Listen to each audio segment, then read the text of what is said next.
a lot of horror stories I read will quite often have many different elements that overall will lead to a game being ruined.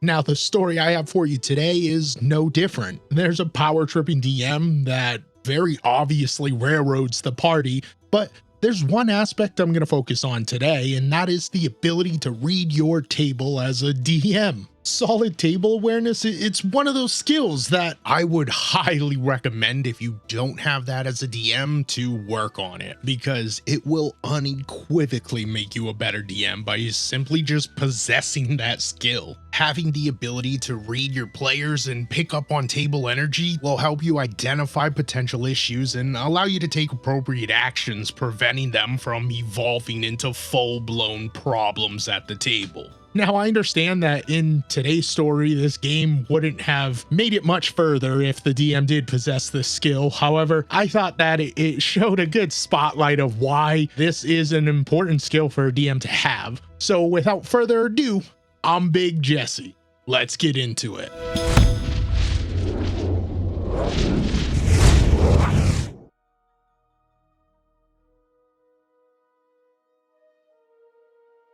This is a tale of the greatest steamrolling fanfic style GMing I've ever seen. So the party had been in town for 2 sessions and had spent most of those 2 sessions listening to the GM and 2 players roleplay shopping.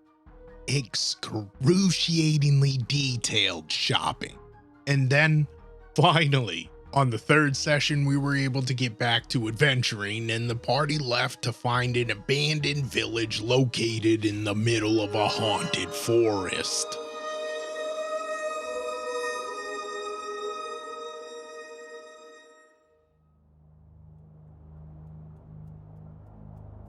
The air is damp and the forest floor is wet with the smell of mildew and rot sticking to the slight breeze caressing your face.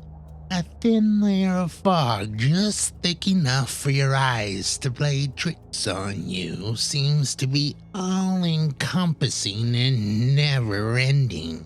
As you wander through the woods, you begin to hear jingling. Okay, that seems sus. We're gonna ignore it and try to go around. Oh, you can't ignore the sound of the jingling because of your greedy gnomish heritage. Oh, wait, what? There's one gnome in the party. We go around it. You walk toward the jingling and find it. No, we're going around it. You walk toward the jingling and find a cobalt merchant with a massive turtle. If you know what I mean. Penis. It's actually a massive turtle whose shell is his cart. So that's what they walked up on. Oh my God, I am such a child. All right, let's get back at it. You walk toward the jingling and find a cobalt merchant with a massive turtle whose shell is his cart. We're in the middle of an abandoned haunted forest. How the cobalt has trinkets and weapons and armor and all sorts of magical items. Cue an hour-long RP session. Same players as before.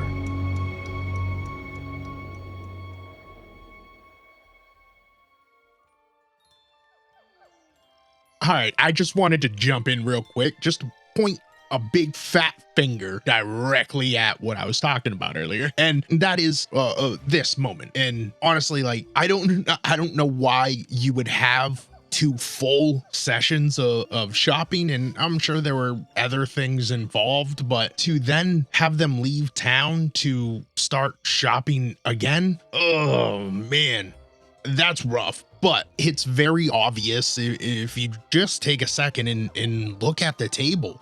You have 2 players that are interacting with these shops while the rest of them are doing what? Playing on their phones, sitting there quietly and patiently, starting to have side conversations, going out for a smoke break. Or, you know, anytime you have players that aren't participating for an extended period of time, there is an issue. And the ability to notice that when you're at the same time presenting this world, being 5 other characters and concentrating on the story and the information that you're giving, and then to notice that there's consistently a few players that aren't participating. When I say having table awareness will make you a better DM, this is exactly why. Because back in the first session of shopping, the DM would have noticed that and would have realized that there are a couple players that do want to do the shopping stuff while there are others that don't. And that's when, as a DM, you want to ask these players what they would like to do and possibly something during downtime that they can work on for the character or their backstory or something to make sure that everybody at the table has something to do that is fun for them. There are countless ways to handle that, but the way to definitely not handle that is to leave the session and come back the next session to do more shopping. No. Oh man, let's get back into it.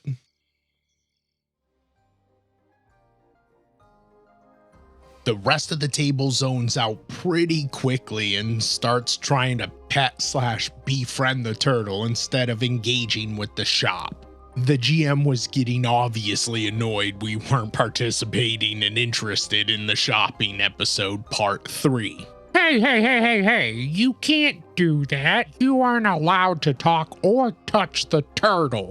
Screw it. We keep trying to befriend the turtle. The barbarian actually gets close enough and goes to pet it. Whoa, hey, what did I just say? Make a con save. Okay, that is no problem. It is me, barbarian, and I just rolled a 22. Well, you fail and are petrified. That was weird. It almost seemed like you started speaking before I actually said what I rolled. It was almost as if you already knew the answer, regardless of what I rolled. That is weird. Shush it.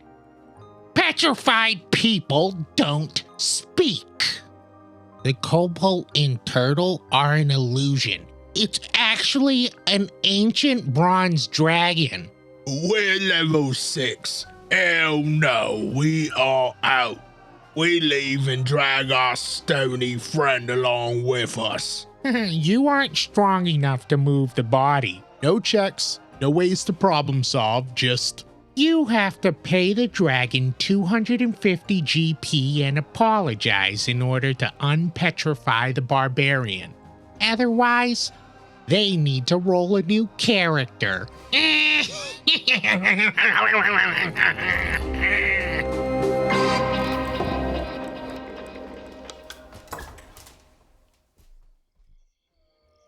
Me as a DM, if we do a full session of shopping, then I mean, I fucked up is what happened or something. I wouldn't ever do that. There would be time for shopping if players wanted to shop. But if we were to get to the end of the session and there seemed to be more shopping, then I would have just tasked the players to individually look at what they wanted and then to message me, and we would either work it out, come to an agreement, or if there's something important that they wanted to role play, if there's something like that, then okay, put a pin in it and handle it at the beginning of the next session. I mean, either way, you don't need so many mercantile shops and sessions dedicated to the all right.